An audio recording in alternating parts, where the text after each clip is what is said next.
Assalamualaikum warahmatullahi wabarakatuh. Alhamdulillah, alhamdulillahi wa kafa, wassalatu wassalamu ala ibadihi alladhina astafa. Amma ba'd, ayyuhal ikhwa wal akhwat, a'azzani wa a'azzakumullah. Saudara-saudariku yang semoga dimuliakan oleh Allah. Seperti biasa di malam Senin kita mengkaji kitab Tauhid alladhi huwa haqqullahi 'alal 'abid, karya Syekhul Islam Mujaddidud Da'wah Muhammad ibnu Abdul Wahhab bin Sulaiman At-Tamimi rahimahullahu ta'ala. Ya, pada pertemuan sebelumnya kita masih atau di penghujung bab qaulillahi ta'ala, alam tara ilal ladzina yaz'umuna annahum amanu bima unzila ilaika wa ma unzila min qablika yuriduna an yatahakamu ila taghuti wa qad umiru an yakfuru bih wa yuridu syaitanu an yudillahum dhalalan ba'ida. Bab firman Allah Ta'ala, apakah engkau tidak memperhatikan orang-orang yang mengaku beriman kepada apa yang diturunkan kepadamu dan apa yang diturunkan sebelummu? Mereka ingin berhukum kepada taghut, padahal mereka telah diperintahkan untuk mengingkari taghut, dan setan ingin menyesatkan mereka dengan kesesatan yang jauh. Ya, terakhir kita sudah sampai riwayat di mana ada dua orang yang berselisih. Yang satu orang munafik, satu lagi orang Yahudi. Kedua-duanya berselisih. Lalu yang Yahudi ingin mencari keputusan hukum kepada Nabi Muhammad karena beliau tidak mau menerima suap, ya. Sedangkan orang munafik inginnya mengambil keputusan kepada Yahudi karena dia tahu orang Yahudi menerima suap, menerima suap orang Yahudi. Maka keduanya pun sepakat untuk mendatangi seorang kahin, seorang tukang tenung di Juhainah. Lalu keduanya pun meminta keputusan hukum kepadanya, maka turunlah ayat tadi. Ini sebab pertama, dan ada yang menyatakan sebabnya tentang dua orang yang saling berselisih. Yang satu berkata, kita angkat masalah kita kepada Nabi. Yang satunya lagi berkata, kita angkat masalahnya kepada Ka'ab bin Al-Ashraf, seorang tokoh Yahudi. Akhirnya tidak ada kesepakatan antara keduanya. Lalu puncaknya keduanya sepakat mendatangi Umar. Lalu salah seorang dari keduanya berkata kepada Umar, menceritakan kisahnya. Maka Umar pun berkata kepada orang yang tidak rela dengan keputusan Rasulullah.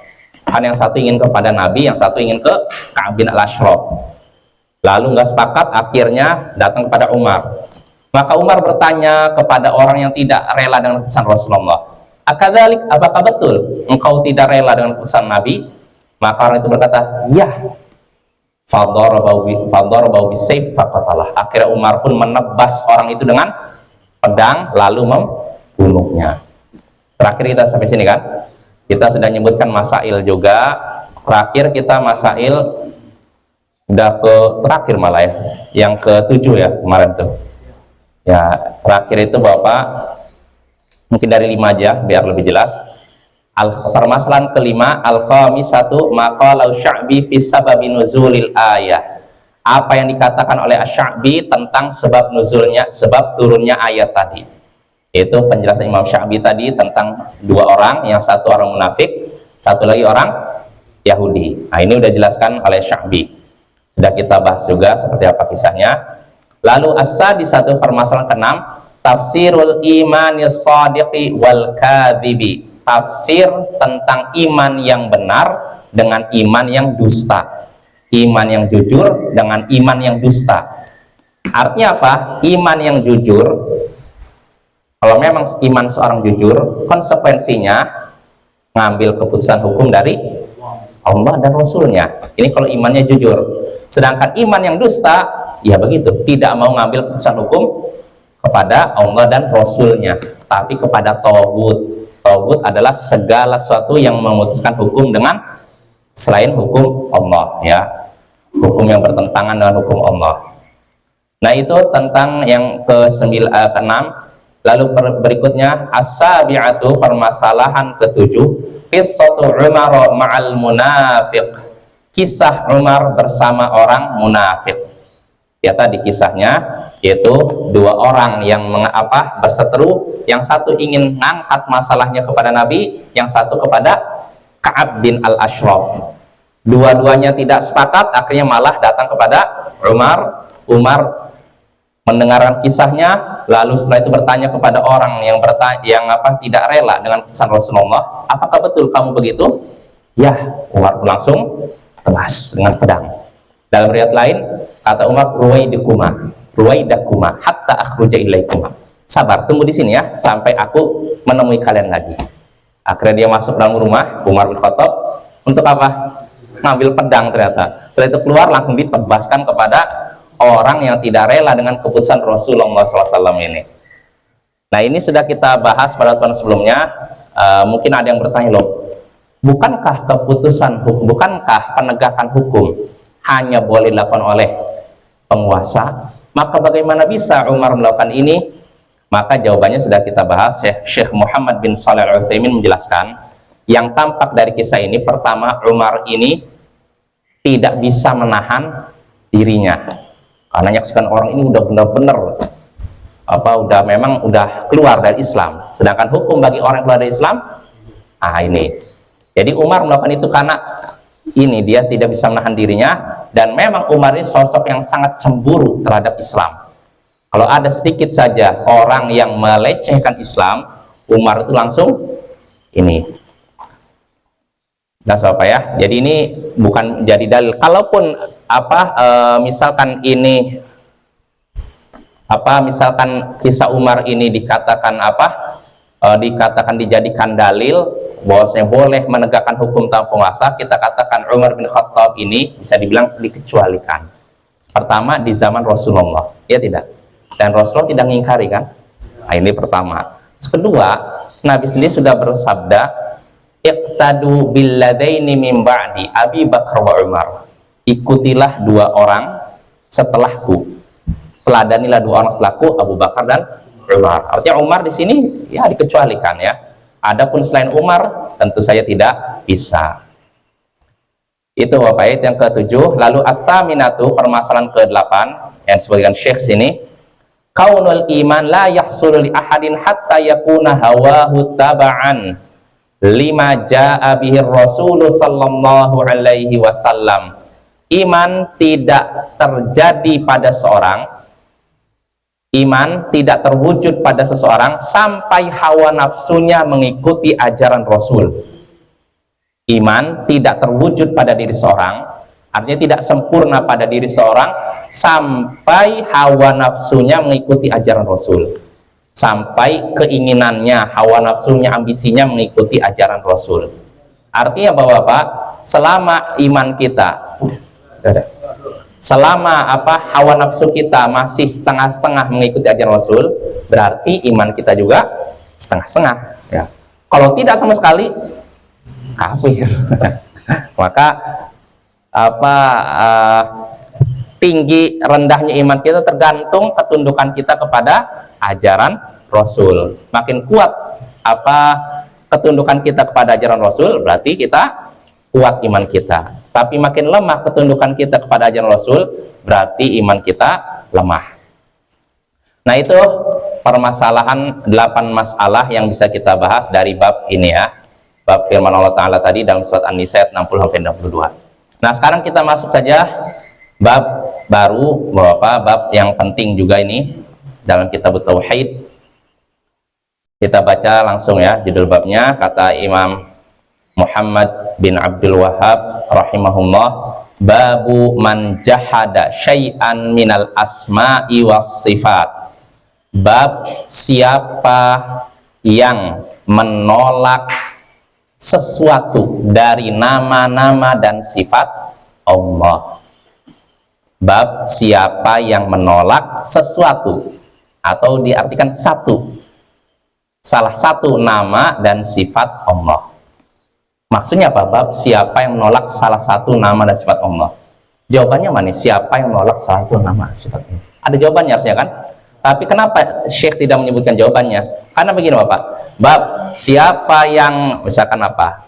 Contohnya gini, man jadda wajada. Siapa yang bersungguh-sungguh maka kan ada lanjutannya kan? Maka dia berhasil kan? Nah, di sini siapa yang menolak salah satu nama dan sifat Allah, maka ada lanjutannya. Maka apa? Kafir atau tidak? Nah, ini Bapak ya. Maka jawabannya nanti akan kita bahas pada ini ayat setelahnya ya.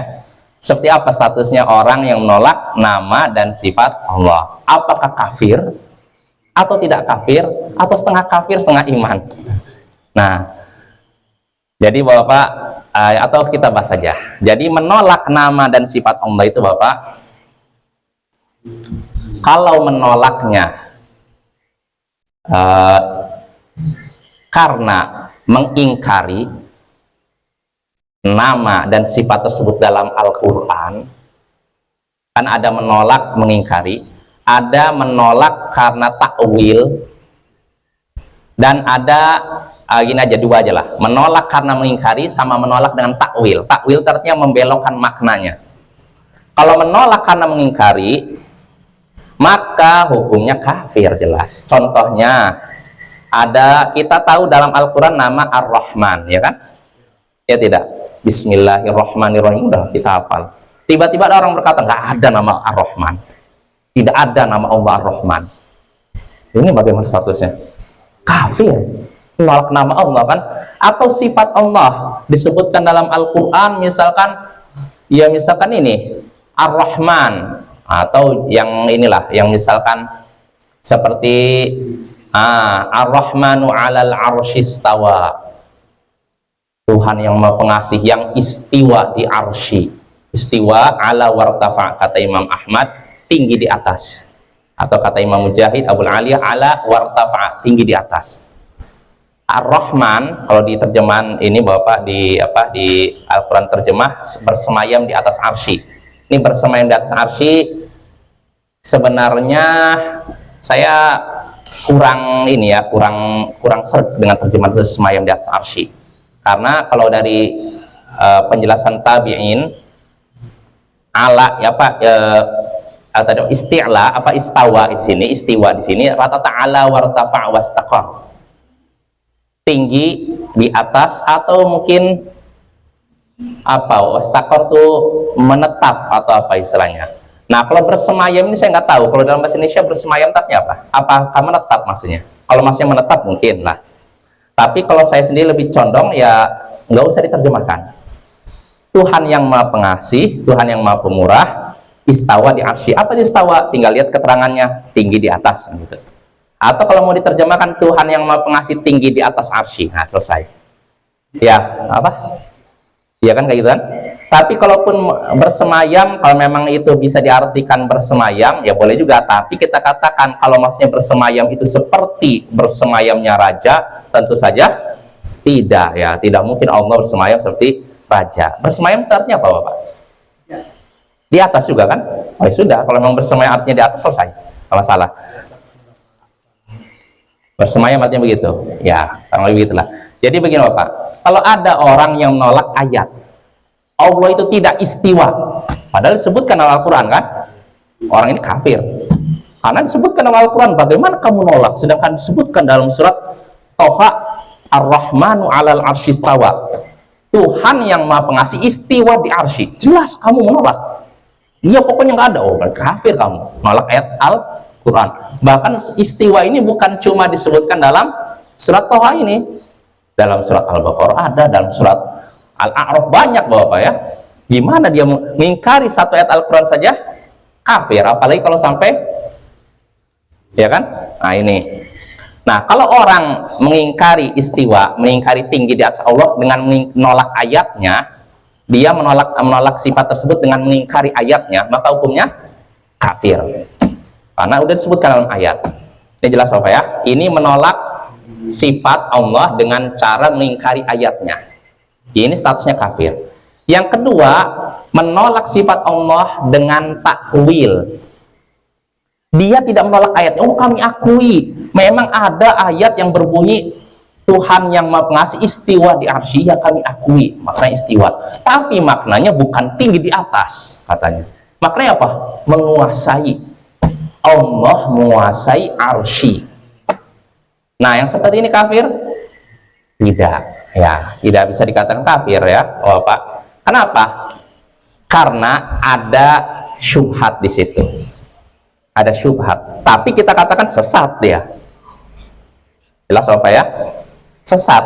Orang seperti itu sesat, nggak dikatakan kafir tapi sesat. Jelas Bapak? Apa bedanya Ustaz? Setiap orang kafir pasti sesat, tapi setiap sesat belum tentu kafir. Jelas Bapak ya? Misalnya Ustaz, orang yang mentakwil sifat Allah ini sudah dijelaskan hujahnya, mana statusnya tadi? Kalau memang dia sampai hujahnya dan udah terang benderang hujahnya, dia mau berpaling, bisa jatuh vonis. Cuma untuk vonis takfir ini rumit, artinya sulit zaman sekarang ya, karena syubhat udah kuat. Kadang kita harus satu persatu dihilangkan dulu syubhatnya, baru dijelaskan gitu. Jadi gitu Bapak ya. Jadi kalau misalkan contohnya lagi, mungkin lebih jelas lagi nih Bapak, masalah ini. Contohnya tangan. Allah sebutkan dalam Al-Quran, bal yadahu mabsuutatan, akan tapi kedua tangan Allah terbuka. Ini Allah sebutkan dalam surat Al-Maidah, bal yadahu, kedua tangannya, kedua tangan Allah. Nah, kita sebutkan tadi ada dua jenis pengingkaran, penolakan. Pertama, menolak sifat Allah dengan cara mengingkari ayatnya kan. Yang kedua, menolak sifat Allah dengan mentakwil. Takwil artinya membelokkan maknanya. Yang pertama, kalau menolak sifat, contohnya tadi kedua tangan Allah. Ahlus Sunnah meyakini Allah memiliki kedua tangan, tapi kedua tangan Allah tidak sama dengan kedua tangan makhluk, sesuai dengan keagungannya dan kebesarannya. Nah, sebagian kelompok sesat ahli bid'ah menolak nama sifat Allah tadi. Allah memiliki kedua tangan. Nah, pertama kita perlu rinci dulu. Yang namanya menolak sifat bisa berupa satu, mengingkari ayatnya, kedua, menolak dengan mentakwil, membelokkan maknanya. Pertama, kalau dia menolak sifat tangan tersebut dengan mengingkari ayatnya, misalkan nggak ada ayat yang berbunyi seperti itu, bal yadahu mabsuutatan, kedua tangan Allah itu terbuka, nggak ada ayatnya seperti itu. Bagaimana hukumnya? Kafir. Ayatnya ada, kamu baca sendiri nih, gitu saya tunjukkan. Nih ayatnya nih, baca-baca. Dia nolak, udah jelas-jelas sebutkan Al-Quran, dia tolak, kafir seperti ini. Karena mengingkari ayat Al-Quran walaupun satu huruf, jangankan satu ayat, satu huruf, apa hukumnya? Kafir. Sepakat para ulama, nggak berbeda pendapat. Nah, kalau dia menolak sifat kedua tangan tadi dengan mengingkari ayatnya, maka kafir. Jelas Bapak ya. Lalu kedua, dia menolak sifat tersebut dengan mentakwilnya, membelokkan maknanya, menyelewengkan maknanya. Maka ini juga bisa dibagi dua. Pertama, kalau membelokkan maknanya dengan sesuatu yang tidak ada sandarannya sama sekali dari bahasa Arab, maka ini pun kafir. Maksudnya begini Bapak. Contohnya ada orang mentakwil bal yadahu mabsuutatan, akan tapi kedua tangannya terbuka. Maksud kedua tangan di sini langit dan bumi katanya. Jadi artinya apa? Akan tapi langit dan bumi terbuka katanya. Nah, orang seperti ini dikatakan kafir. Kenapa? Karena dalam bahasa Arab nggak ada penafsiran, nggak ada istilah bahasa Arab kedua tangan itu artinya langit dan bumi. Jelas Bapak ya? Dalam bahasa Arab mau kiasan, mau majas, nggak ada. Misalkan kedua tanganmu artinya langit dan bumimu, nggak ada seperti itu. Maka kalau ada orang yang menolak sifat kedua tangan lalu mentakwilnya dengan maksudnya itu langit dan bumi, ini kafir. Karena dalam bahasa Arab nggak ada makna tangan itu artinya langit atau bumi. Jelas Bapak ya? Ini kalau dia mengingkari sifat tangan tadi dengan takwil yang tidak ada sandarannya sama sekali dari bahasa Arab. Orang seperti kafir. Lalu yang kedua, ini tadi yang masih kedua juga, mengingkari menolak sifat Allah dengan takwil kan. Kalau takwil pertama tadi tidak ada sandarannya sama sekali dari bahasa Arab. Yang kedua, mengingkari, menolak sifat Allah dengan takwil yang ada sandarannya dalam bahasa Arab. Ada sandaran dalam bahasa Arab. Contohnya ya seperti takwilnya Asy'ariyah, Asy'ariyah, Mu'tazilah. Mereka menyatakan bal yadahu mabsutatan, akan tapi kedua tangannya terbuka. Kata mereka tangan di sini maksudnya kekuasaan. Kekuasaan atau nikmatnya. Bukan artinya Allah punya tangan, enggak kata mereka, tapi maksudnya kekuasaan Allah itu terbuka. Nikmat Allah itu terbuka. Nah, kalau mentakwilnya dengan ini, statusnya bagaimana, Pak? Kafir? Tidak. Kenapa? Kenapa tidak dikatakan kafir? Karena ada sandarannya dalam bahasa Arab. Walaupun tetap salah dalam masalah ini. Jelas, Bapak? Artinya gini, dalam bahasa Arab, Bapak, tangan tuh kadang dipakai untuk mengungkapkan arti kekuatan. Misalkan apa? Misalkan dalam bahasa Arab ya, saya bahasa Arab mungkin. La qibala lahum biha. Misalkan la yada lahum, misalkan gini, kan dua nikmat. Maka bagaimana cara kita bantahnya? Cara bantahnya, apakah nikmat Allah cuma dua? Nah, itu lihat. Lalu apakah kekuatan Allah cuma dua? Lah selesai ini. Nggak ada. Tentu saja kita nggak meyakini seperti itu kan? Akan tapi kekuatan Allah cuma dua. Nikmat Allah cuma dua, apa begitu? Tidak kan? Maka dengan ini selesai. Nggak bisa ditakwilkan, ditafsirkan dua tangan Allah artinya dua nikmat Allah atau dua kekuatan Allah. Walaupun asalnya dalam bahasa Arab bisa gitu. Tapi kalau dilihat ayatnya, akan tapi kedua tangan Allah terbuka. Oh, artinya kedua nikmat Allah. Nggak mungkin diartikan kedua nikmat Allah. Akan tapi kedua kekuatan Allah. Nggak mungkin juga. Karena ayat ini Bapak tadinya menyebutkan wa qalatil yahudu yadullahi maglulah. Ayatnya sebelumnya Bapak, orang-orang Yahudi berkata, tangan Allah terbelenggu. Tangan Allah terbelenggu. Yadahu mabsutatan, akan tapi kedua tangannya terbuka. Nah, di sini Bapak, orang Yahudi menyatakan tangan Allah terbelenggu. Nah, kalau memang Allah tidak punya tangan, apa yang akan Allah katakan? Allah katakan, la laisa lahu yadun. Tidak, Allah tidak punya tangan, gitu kan? Ya tidak. Tapi kenyataannya Allah bantah, itu tidak? Tidak. Yang Allah bantah justru mereka lah yang terbelenggu tangannya. Jelas Bapak ya? Ini menunjukkan sifat tangan ada bagi Allah. Kita tetapkan sebagaimana kedudukan Allah sesuai dengan ketinggian dan kebesaran Allah. Kita tidak menakwilkannya, kita tidak menolaknya, dan tidak membelokkan maknanya menjadi tadi menguasai kekuasaan atau nikmat seperti Asy'ariyah, atau ditolak sama sekali seperti Mu'tazilah atau Jahmiyah. Jelas Bapak ya? Ini pembahasannya memang agak berat Bapak, tapi ini butuh kita pelajari juga ya. Ini pembahasan tauhid asma was sifat. Jadi begitu Bapak ya. Jadi kurang lebih menolak sifat Allah, nama dan sifat Allah bisa dibilang terbagi menjadi dua. Pertama, menolak dengan cara mengingkari ayatnya atau ayat-ayatnya, maka hukumnya ini apa? Kafir. Ya. Kedua, menolak dengan cara mentakwil, membelokkan. Maka ini harus dibagi dua. Pertama, kalau menakwilkan, membelokkannya dengan sesuatu yang ada dasarnya dalam bahasa Arab, yang tidak ada dasarnya dalam bahasa Arab, maka ini juga kafir. Seperti menakwilkan kedua tangan Allah dengan langit dan bumi. Akan tapi kedua tangan Allah terbuka, kata mereka langit dan bumi. Ini kafir. Karena tidak ada tafsiran dalam bahasa Arab tangan itu artinya langit atau bumi. Nah, ini yang cara mentakwil. Lalu berikutnya, menolak sifat Allah dengan cara mentakwilkan dengan sesuatu yang ada dasarnya dalam bahasa Arab. Ini tidak dikatakan kafir, tapi sesat. Jadi lebih baik mana? Lebih baik jangan melakukan itu Bapak ya. Walaupun dibilang sesat, jangan rela dibilang sesat ya. Contoh seperti tadi, menakwilkan tangan dengan istilah kekuatan atau nikmat. Tangan Allah maksudnya kekuatan Allah. Tangan Allah artinya nikmat Allah.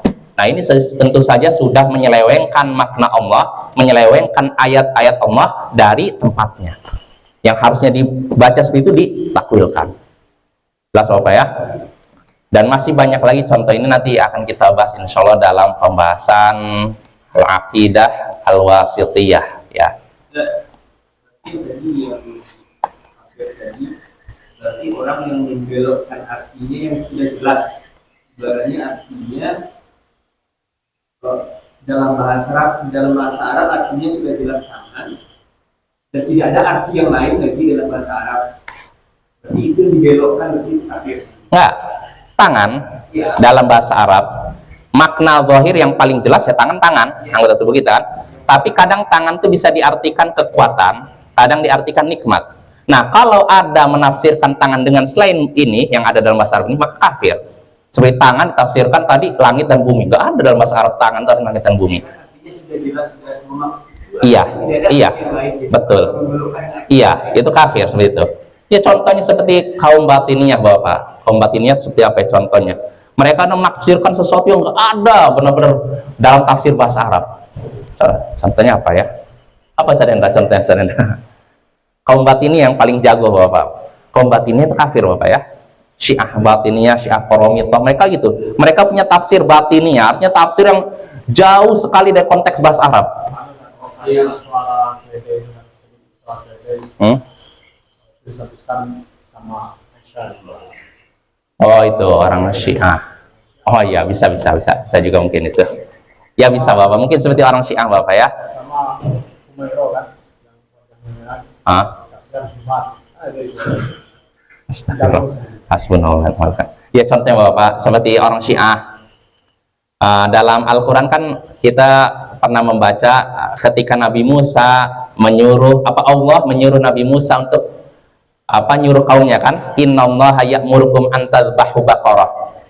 Nabi Musa berkata kepada kaumnya, sesungguhnya Allah sudah menyuruh kalian untuk menyembelih sapi betina kan.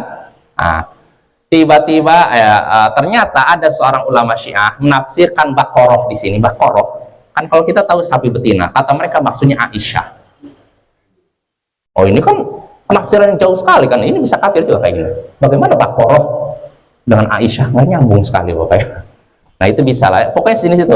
Pokoknya kalau ada orang yang menakwilkan sesuatu yang nggak ada dasarnya sekali dalam bahasa Arab, kafir sebenarnya. Nggak ada sandaran dalam bahasa Arab. Tapi kalau yang ada sandaran dari bahasa Arab tapi tidak sesuai dengan lahirnya, maka ini juga bisa nggak kafir tapi sesat.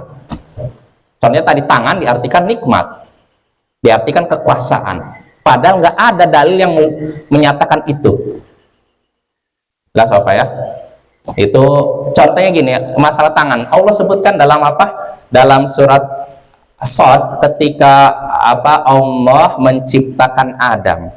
Lalu Allah menyuruh iblis dan malaikat untuk sujud. Ya kan? Lalu setelah itu ternyata iblis tidak mau sujud, ya kan? Lalu setelah itu Allah pun berkata kepada iblis, ya iblis, ma mana'aka an tasjuda lima khalaqtu biyadai. Wahai iblis, apa yang menyebabkanmu tidak sujud kepada makhluk yang telah kuciptakan dengan kedua tanganku sendiri? Menunjukkan sifat Allah memiliki tangan kan, jelas kan? Nah kalau Asy'ari menyatakan enggak, maksudnya kekuasaan. Loh, memang makhluk yang lain nggak diciptakan dengan kekuasaan. Justru Allah menyebutkan dengan kedua tangan ini untuk menunjukkan keutamaan Adam. Karena Adam beda dengan yang lain Bapak. Adam langsung Allah ciptakan dengan kedua tangan dia. Jelas Bapak ya? Yang lain enggak kan? Nah ini menunjukkan keutamaan Adam. Kalau misalkan artinya kekuasaan, lah apa bedanya Adam dengan yang lain kan? Misalkan wahai Adam, kalau diartikan menurut mereka nih, wahai Adam, wahai iblis, apa yang menghalangiku, apa yang menghalangimu untuk sujud kepada makhluk yang telah kuciptakan dengan kedua kekuasaanku? Ya, nanti kata iblis, engkau juga ciptakan aku dengan kedua kekuasaanmu kan? Kan bisa aja dibantah gitu kan? Ya tidak Bapak. Jadi apa bedanya? Ya kan? Kalau misalkan kekuasaan, justru ini Allah ingin membedakan antara Adam dengan makhluk lainnya. Adam Allah muliakan, diantara dengan itu Allah ciptakan langsung dengan kedua tangannya. Jelas Bapak ya? Nah ini Bapak ya, jadi Artinya kesimpulannya tadi, kalau memang penafsirannya itu, mentakwilnya itu dengan sesuatu yang tidak ada sandaran dari bahasa Arab sama sekali, kafir. Seperti menafsirkan kedua tangan dengan langit dan bumi, atau yang lain lah misalkan. Tapi kalau yang ada sandaran dari bahasa Arab, tapi tidak sesuai dengan lahirnya, ini sesat. Kecuali kalau ada dalil pendukung, kalau nggak ada dalil pendukung, sesat. Ya contohnya tadi, yang menafsirkan, misalkan apa, misalkan menafsirkan, contohnya apa, istawa dengan isti'la, dengan menguasai, Allah di atas arsy dengan menguasai arsy. Ini mana dalil bahwasanya mereka bisa belokkan ke situ? Nggak ada dalilnya. Sedangkan ayat yang berbicara tentang istiwa, tingginya Allah di atas arsy sangat banyak. Ketinggian Allah sangat banyak. Istiwa arsy juga banyak. Jadi kalau mau dibelokkan, bingung.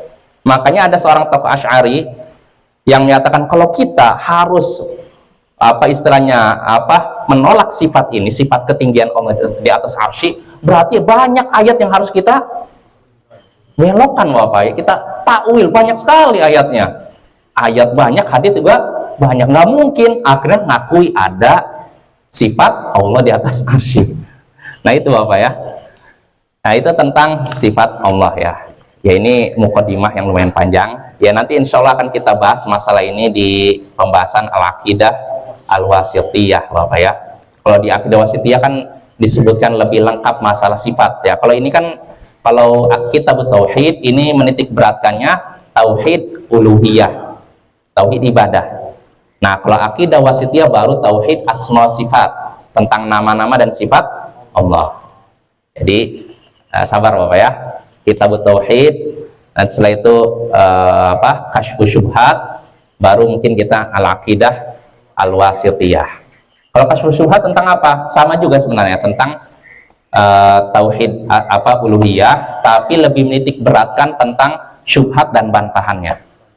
Ini juga penting Bapak. Masalah tauhid uluhiyah zaman sekarang pun banyak orang menyimpang dalam masalah ini. Bahkan orang yang dianggap berilmu pun sebagian ya, menurut orang awam kan berilmu, tapi terjatuh dalam masalah kesalahan ini. Maka Bapak ini belajar, kita memang harus bertahap. Ya mohon bersabar ya, kita tauhid ini dulu uluhiyah sampai matang, baru asma sifat. Hah? Alasannya Allah tidak punya tangan, berarti kalau punya tangan menyamai dengan Ya karena mereka sudah membayangkan Allah sama dengan makhluk. Itu aja. Kan dari pertama mereka apa ya? Kan dia mengingkari Allah tidak punya tangan. Alasannya kalau Allah punya tangan berarti kita menyamakan Allah dengan makhluk. Ya, itu karena mereka sudah menyamakan Allah dan makhluk dulu. Karena ketika disebut tangan, oh tangan, berarti tangan tuh ada jarinya begini. Udah nyamakan dulu Allah dengan makhluk, baru mereka tolak. Padahal kita katakan Allah punya tangan, makhluk punya tangan, tapi tangan Allah dan tangan makhluk tidak sama. Iya.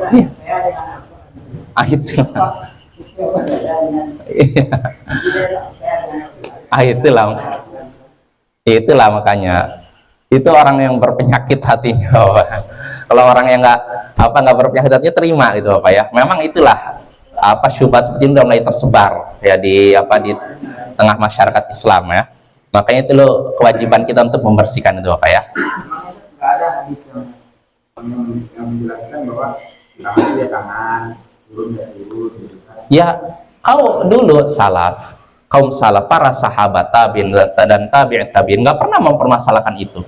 Baru setelah munculnya ilmu kalam itulah Bapak, filsafat masuk ke negara Islam, lalu diaduk dengan ilmu Islam, katanya jadilah ilmu kalam, barulah muncul kerusakan demi kerusakan. Mulai sebagian orang mempermasalahkan sifat-sifat Allah, mempertanyakan sifat-sifat Allah, sehingga akhirnya banyak hadis-hadis Nabi ditolak, terutama hadis-hadis sifat. Contohnya nanti Bapak, nanti kita akan nyinggung tentang bagaimana ada orang yang mendengar hadis sifat lalu merasa aneh gitu. Padahal itu hadis Nabi, bisa di depan Ibnu Abbas. Padahal masih di era sahabat Nabi kan udah mulai muncul orang kayak gitu. Tapi dulu belum nampak. Mulai muncul itu era nanti setelahnya. Di tahun Imam Ahmad 240 ya. Abad ketiga ya. Nah itu baru mulai ketika diterjemah. Apanya? Orang musyrik Nah itu kan orang musyrikin nggak nyangkal Bapak. Ketika ayat ini turun, banyak ayat yang menyebutkan tangan Allah. Orang musyrikin Arab nggak nolak. Tandanya apa? Fitrah mereka udah ngaku itu Allah, dan Allah tidak serupa dengan makhluk, ya kan? Sama masalah ketinggian Allah pun, nggak ada yang mempermasalahkan. Musyrikin Arab mempermasalahkan. Iya, sampai-sampai Bapak kemarin saya nggak sengaja buka di Facebook, jadi saya lihat kan ada perdebatan ini, saya lucu juga lihat komentar, ada seorang nulis apa status ini Facebook tentang sufi atau apa, itu tentang nyinggung tentang akidah Ahlussunnah kan gini, beda dengan sufi gini nih, tiba-tiba ada yang komentar, nih akidah Wahabi ini ngambil dari agama Kristen nih, contohnya disebutkan nukilan dari Injil yang menyebutkan Allah di atas arsy. Maka saya nyatanya ini cuman ketawa-ketawa, penasaran, gatal pengen nulis komentar kan, maka saya jawab, alhamdulillah ternyata akidah ini sesuai dengan fitrah manusia, karena ternyata disebutkan juga dalam Injil Allah di atas arsy. Berarti kan artinya justru dia ingin menjatuhkan kita, malah menghendikan dia sendiri kan, justru itu menunjukkan berarti akidah Allah di atas arsy ini akidah yang sesuai dengan fitrah manusia, karena dalam kitab terdahulu ternyata disebutkan Bapak. Nah itu kan ya disebutkan dalam, dia nyebutkan, saya lupa itu apa, Injil apa gitu, disebutkan nih akidah Wahabi itu ngambil dari Nasrani katanya. Saya lihat, wah justru itu bantahan untuk dia sebenarnya Bapak ya. Fitrah manusia Bapak ya. Jadi kalau dulu para sahabat itu mereka tuh fitrahnya masih lurus, mendengar ayat-ayat sifat nggak ada yang mempermasalahkan Bapak. Mereka menerima apa adanya. Semua ayat tentang sifat Allah, hadis tentang sifat Allah mereka terima. Makanya Allah katakan, Nabi katakan mereka sebaik-baik generasi kan? Karena sebaik-baik generasi kata Nabi, generasiku, yaitu siapa? Para sahabat. Lalu setelah mereka, tabi'in kan? Lalu setelah mereka. Kenapa? Karena mereka itulah orang yang ketika turun ayat mereka terima dengan semua hati. Nggak ada dalam hati mereka, kenapa harus begini? Kenapa begitu? Nggak ada. Ketika turun ayat tentang sifat Allah, nggak ada yang protes.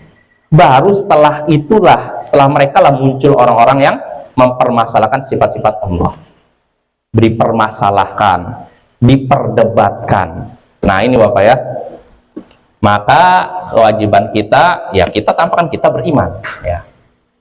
Kewajiban kita cuman ini Bapak, kalau ada orang misalkan ini ingin mempermasalahkan nih hadisnya, ayatnya, dah selesai, mau apa kamu, kita aja selesai, gak usah kita debat Bapak, tunjukkan aja ayat hadis, selesai. Oh tapi maksudnya gini, udah tinggalkan aja. Karena kadang sebagian orang keras kepala, udah sampaikan ayat hadis masih aja, nggak ada gunanya Bapak debat sama orang kayak gitu kan. Nah itu Bapak ya, itu tentang asma sifat. Sekali lagi mungkin bukan sekarang temanya, nah, insya Allah nanti ya setelah selesai kitab tauhid, lalu kasyfus syubhat, baru ini baru tentang asma sifat. 3 menit lagi. Ya udahlah cukup Bapak ya, 3 menit lagi. Dan insya Allah pada pertemuan berikutnya kita lanjut tentang ini, pembahasan ini, bab yang penting, babu man jahada syai'an minal asma'i was sifat. Bab siapa yang menolak salah satu dari nama-nama dan sifat Allah ya.